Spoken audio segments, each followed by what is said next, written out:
दिया है संभल हिंसा को लेकर। उन्होंने कहा कि संभल और बांग्लादेश की हिंसा एक जैसी है और ऐसे में दोषियों को बख्शा नहीं जाएगा। इन दोनों ही जगह में लोगों की मानसिकता एक जैसी है। इस तरह का बड़ा बयान दिया है योगी आदित्यनाथ ने। बड़ी खबर आपको बता रहे हैं, उत्तर प्रदेश के मुख्यमंत्री योगी आदित्यनाथ ने कहा कि बांग्लादेश और संभल की घटना एक जैसी है।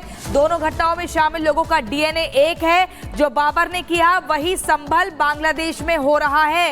ये बड़ी खबर, संभल हिंसा पर सीएम योगी का बड़ा बयान। संभल और बांग्लादेश की घटना एक जैसी, दोनों ही जगह घटना में शामिल लोगों का डीएनए एक है। जो बाबर ने किया वही संभल और बांग्लादेश में हो रहा है। दुश्मन बगल के देश में किस प्रकार का कृत्य कर रहे हैं, याद रखना। किसी को अगर गलतफहमी हो, 500 वर्ष पहले बाबर के एक सिपह सालार ने जो काम अयोध्या में किया था, जो काम संभल में किया था और जो काम आज बांग्लादेश के अंदर हो रहा है, तीनों की प्रकृति, तीनों का डीएनए एक जैसा है। गलतफहमी में मत रहना।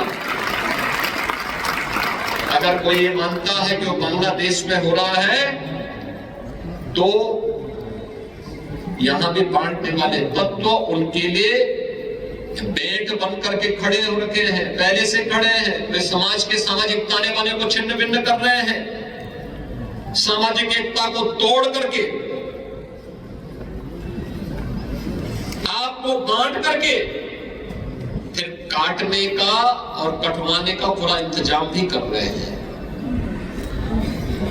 ये बांटने वाले लोग, बहुत सारे लोग तो ऐसे हैं जिन्होंने दुनिया के तमाम देशों में प्रॉपर्टी खरीद करके रखी हुई है। जहां संकट आएगा वहां भाग जाएंगे, मरने वाले मरते रहेंगे, यही करेंगे लोग। और इसीलिए आप सबसे मैं कहने के लिए आया हूं, हमने अगर प्रभु को अपना आराध्य माना है, उनके प्रति समर्पण का भाव है, ये तब तक अधूरी है जब तक हम उनके उच्च आदर्शों से कुछ प्रेरणा प्राप्त करके अपने जीवन को उसके रूप में डाल दें और उसके रूप में याद उसके रूप करना। रामायण का तो एक दृश्य अत्यंत प्रेरणादायी है, अत्यंत प्रेरणादायी है। उत्तर प्रदेश के मुख्यमंत्री योगी आदित्यनाथ एक बार फिर से बटोगे तो कटोगे का नारा देते हुए नजर आए और कहा कि सभी को एकजुट रहने की जरूरत है। लेकिन संभल में जो हुआ उसको लेकर के भी सीएम योगी आदित्यनाथ लगातार एक्शन मोड में नजर आ रहे हैं। सीएम योगी आदित्यनाथ की तरफ से निर्देश दिया गया है कि जो भी अपराधी है उसको बख्शा नहीं जाना चाहिए। कैबिनेट मीटिंग हुई, कैबिनेट मीटिंग के बाद उनकी तरफ से बड़ा आदेश दिया गया। दंगाइयों को लग रहा था कि वो अपराध करेंगे और अपराध करने के बाद सियासत की आड़ में आने के बाद वो बचते हुए नजर आएंगे, लेकिन ऐसा नहीं हो रहा और अब इन दंगाइयों का, अपराधियों के हाथ पांव लगातार फूलते हुए नजर आ रहे हैं। इस पर आप इस रिपोर्ट को देखिए।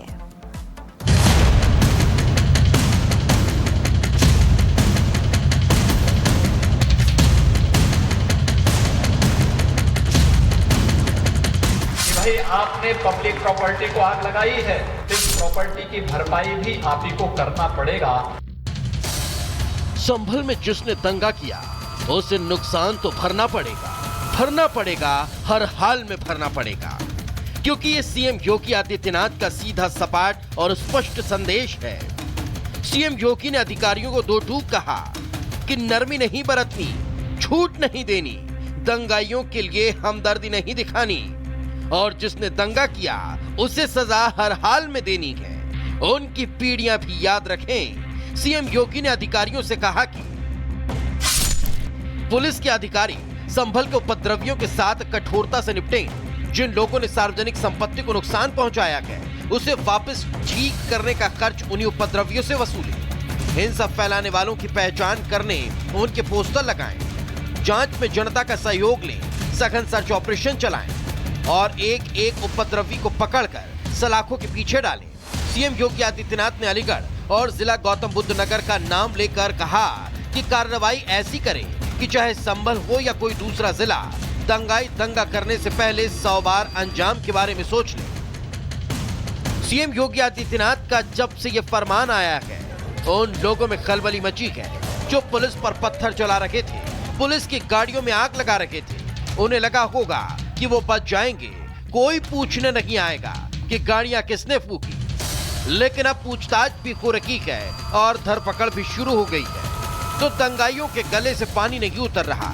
दंगाइयों को डर सता रहा है कि पता नहीं कब पुलिस आ धमकेगी और पकड़कर जेल में डाल देगी। लेकिन अब तो बहुत देर हो चुकी है। सोचना तो तब ही चाहिए था जब सीएम ने कहा था कि प्रदेश में दंगा करने वालों को नहीं छोड़ेंगे। सरकार ने तय किया कि भाई आपने पब्लिक प्रॉपर्टी को आग लगाई है तो इस प्रॉपर्टी की भरपाई भी आप ही को करना पड़ेगा, और उस प्रॉपर्टी की भरपाई उन्हीं लोगों से करने की तैयारी युद्ध स्तर पर प्रारंभ हुई है। दूसरा, उन चेहरों को चिन्हित करो, कौन समाज में ऐसे नकारात्मक तत्व हैं।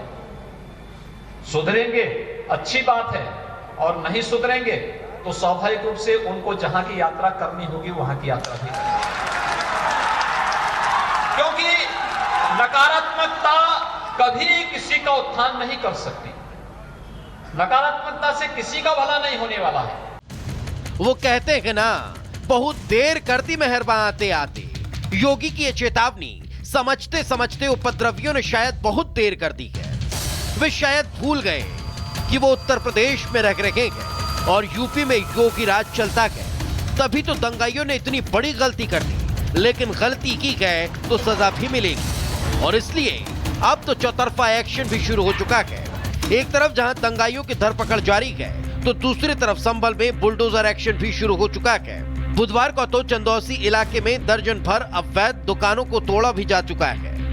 तो वहीं अब संभल हिंसा का पाकिस्तान कनेक्शन भी खुलकर सामने आ रहा है। मेड इन पाकिस्तान गोली पुलिस पर जिसने चलाई थी, उसकी भी तलाश की जा रही है। Bureau report, Republic Bharat. तो देखिए, लगातार कह रहे हैं कि दंगा किया है तो चुकाना भी पड़ेगा, और सीएम योगी आदित्यनाथ ने 2 क्लियर संदेश दे दिया है कि एक भी उपद्रवी बचेगा नहीं। अब वो कैसे, किस तरीके से सख्ती बरतते हुए नजर आ रहे हैं, उपद्रवियों पर किस तरीके से सख्ती बरती जा रही है, आपको बता देते हैं। कठोर कार्रवाई की जाए, ये लगातार सीएम योगी आदित्यनाथ ने साफ अपना संदेश दिया है। सख्ती बरती जाए, जो वसूली है, जो नुकसान हुआ है, वो उन उपद्रवियों से ही की जाए। इसके अलावा कठोर कार्रवाई किस तरीके से, अराजकता की छूट किसी भी कीमत पर किसी उपद्रवी को नहीं है। वहीं सख्ती में देखिए, दंगाइयों के पोस्टर लगाए जाए, और दंगाइयों के पोस्टर लगाने का सीधा मकसद यही है कि साफ हो जाए कि इस हिंसा में कौन कौन शामिल था। कठोर कार्रवाई किस तरीके से की जा रही है, सर्च ऑपरेशन चलाया जाए, अराजकता की छूट नहीं है, और यह कहा जा रहा है कि जो भी इसमें शामिल था सभी को ढूंढा जाए। कौन इसमें शामिल था, जो नकाब पोस्ट थे उनमें कौन सा शामिल थे। तो दंगाइयों के पोस्टर लगाने की लगातार जो ये प्रक्रिया है ये की जाएगी। दंगा किया है तो चुकाना भी पड़ेगा। इस बीच एक बड़ी खबर सामने आ रही है। संभल हिंसा में हुआ था 1 करोड़ की संपत्ति का नुकसान। उपद्रवियों से ही अब इसकी वसूली होगी, जिसको लेकर के जारी किए जाएंगे पोस्टर। शुक्रवार की जुमे की नमाज के दौरान खास सतर्कता रहने वाली है। तो देखिए, बड़ी जानकारी आपको दे रहे हैं। पोस्टर छपेंगे और ये कहा जा रहा है कि एक भी उपद्रवी बचेगा नहीं, चुन चुनकर बदला लिया जाएगा। जो भी उस दौरान उस हिंसा में शामिल थे, जो संलिप्त थे, उन सभी को पकड़ा जाएगा, उन सभी पर नकेल कसी जाएगी, शिकंजा कसा जाएगा। ये तस्वीर आपको एक तरफ दिखा रहे हैं किस तरीके से पूरी हिंसा हुई थी, और नकाब पोश ये तमाम जो उपद्रवी है इस तस्वीर में कैद हुए थे। हाथों में पत्थर इनके नजर आया था, पत्थरबाजी इनके द्वारा की गई थी, और संभल हिंसा में जो कुछ नुकसान हुआ है वो भी आपको एक तरफ ग्राफिक्स के माध्यम से बता रहे हैं। और ये बताया जा रहा है कि क्योंकि कल की जुमे की नमाज भी है, इसको ध्यान में रखते हुए तमाम इंतजाम पुलिस बल की तरफ से भी किए गए हैं। और इसी खबर पर हमारे सहयोगी अनूप संभल से हमारे साथ जुड़ गए। अनूप, 1 करोड़ रुपए की संपत्ति का नुकसान हुआ है, जिसकी वसूली उन्हीं लोगों से होगी जिन्होंने नुकसान कराया। तो ये जो वसूली की प्रक्रिया है कब से शुरू होगी, कैसे शुरू होगी, और साथ ही अभी संभल में जहां मौजूद है आसपास क्या देख पा रहे हैं, क्या दुकानें खुल रही हैं, बैक टू नॉर्मल लाइफ हुई या एहतियात बढ़ता जा रहा है कुछ अलग? देखिए, मैं एक बात तो कहूंगा कि संभल जो है अब संभल रहा है। जो स्थितियां थी शुरुआती दिनों में, उसके बाद पुलिस ने बहुत तेजी से मामले को संभाला, और अब जो जिस बात का आप जिक्र कर रहे हैं, दुकानें खुली, हाँ बेशक दुकानें बाजारें सब खुल रही हैं, लेकिन उन पर कार्रवाई भी की जा रही है। जो लोग, जिन लोगों पर आरोप लगा था, जिन्होंने दंगा भड़काया था, उन पर कार्रवाई की जा रही है। मैं उस संभल की गली में हूं, मैं आपको तस्वीर दिखाऊंगा। पुलिस ने हमें यहां लाकर दिखाया कि जैसे ताले बंद है तमाम घरों में। देखिए, एक के बाद एक जितने भी घर आपको नजर आ रहे हैं, मैक्सिमम घरों पर ताले बंद है। यहां बंद है, मेरे आगे पीछे दाहिने बाएं देखिए हर तरफ यहां भी ताले बंद है, आगे भी दर्जनों घर ऐसे हैं जहां ताले बंद है और ये वो लोग हैं जो घर छोड़कर भाग चुके हैं। पुलिस का मानना है कि ये सस्पेक्टेड है, इन पर इनकी पूरी निगरानी रखी हुई है। मेरे दाहिने तरफ जो गली है उसमें भी दर्जनों घर ऐसे हैं जो सस्पेक्टेड हैं, जो भागे हुए। इन पर पुलिस लगातार कड़ी कार्रवाई करने की तैयारी कर। पुलिस ने बाकायदा हमें आके दिखाया कि ये वो लोग हैं जिन पर हम कार्रवाई करेंगे, एक्शन करेंगे, लेकिन फिलहाल ये लोग फरार हैं। और रही बात पोस्टर चस्पा करने की, तो पोस्टर भी जल्द चस्पा होने वाले हैं उन आरोपियों को जिनको पहचान लिया गया है। थोड़ी सी टेक्निकल इशू है, कोर्ट का एक आदेश था, उसके बाद अब इस पर कैसे पोस्टर चस्पा किए जाए ये तैयारी की जाए। लेकिन एसपी ने साफ तौर पर कह दिया कि कार्रवाई भी होगी और उन्हीं से वसूला जाएगा जिन्होंने तोड़ा है, तोड़फोड़ की है, भरपाई भी उन्हीं से होगी। 1 करोड़ के नुकसान का आकलन किया गया और ये तमाम वो लोग जो आरोपी हैं जो यहां से फिलहाल फरार हैं, उन लोगों से ही वसूला जाएगा कि कहां ये लोग छिपे हैं। जब पकड़े जाएंगे, इनके गिरफ्तारियां होंगी तो पूरा हर्जाना जो है इन्हीं लोगों को चुकाना भी होगा। लेकिन संभल में फिलहाल स्थिति सामान्य है। कल जुमे की नमाज अदा करने की खास तैयारी इसके लिए की गई है।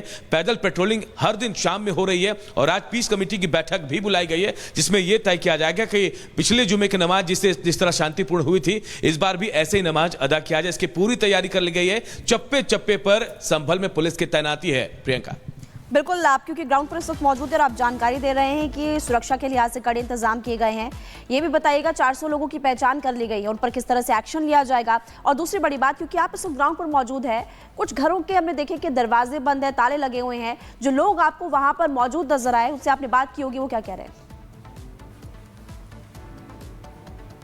देखिए, जिन लोगों से हम बातचीत करने की कोशिश कर रहे हैं, हमारे वहां जाते ही वो दरवाजा बंद करके अंदर चले जाते हैं। और पुलिस बाकायदा हमें लेकर चिन्हित कराने आई थी, बताने आई थी कि वो लोग हैं जो सस्पेक्टेड हैं और दंगे वाले दिन के बाद से ये लोग लगातार फरार चल रहे हैं। देखिए, गलियों में सन्नाटा पसरा, लेकिन एक तस्वीर हम तक पहुंचा रहे हैं अनूप, और अनूप ये बता रहे थे कि अभी भी वहां पर लोग जो है फिलहाल कुछ कह नहीं रहे। क्या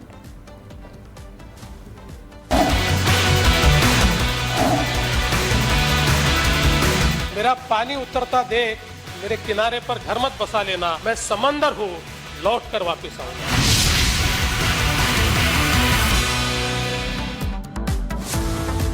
और चलिए बढ़ेंगे आगे और बात करेंगे महाराष्ट्र की, जहां कहा जा रहा है कि लौट आया समंदर। आपको वो शेर याद होगा जो कि देवेंद्र फडणवीस ने कहा था, जिसमें उन्होंने कहा था कि मेरा यहां पर जिस तरीके से मैं लौट कर वापस आऊंगा, समंदर के किनारे आप घर मत बसा लीजिएगा, ये मत समझ लीजिएगा कि मेरा अंत आ गया है, मैं लौट कर वापस आऊंगा। और उसी तरीके से उनका कमबैक भी है। महाराष्ट्र में एक बार फिर से तीसरी बार वो सीएम पद की शपथ लेने वाले हैं। रिपोर्ट आपको दिखाते हैं कि किस तरीके की हलचल है। मेरा पानी उतरता देख मेरे किनारे पर घर मत बसा लेना, मैं समंदर हूँ लौट कर वापिस आऊंगा। ऐसा है, मैंने पहले ही कहा था, मैं आधुनिक अभिमन्यु चक्रव्यूह को खेलना जानता हूँ, इन्हें चक्रव्यूह को खेला है। और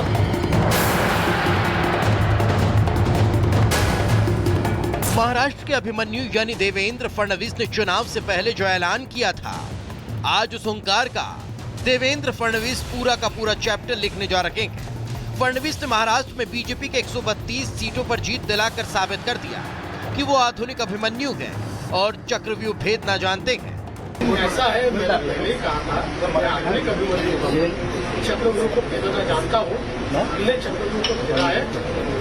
आज शाम 5:30 बजे महाराष्ट्र में मेगा शपथ ग्रहण समारोह है और आज के इस ऐतिहासिक दिन के बाद केंद्र में नरेंद्र और महाराष्ट्र में देवेंद्र राज चलने वाला है। केंद्र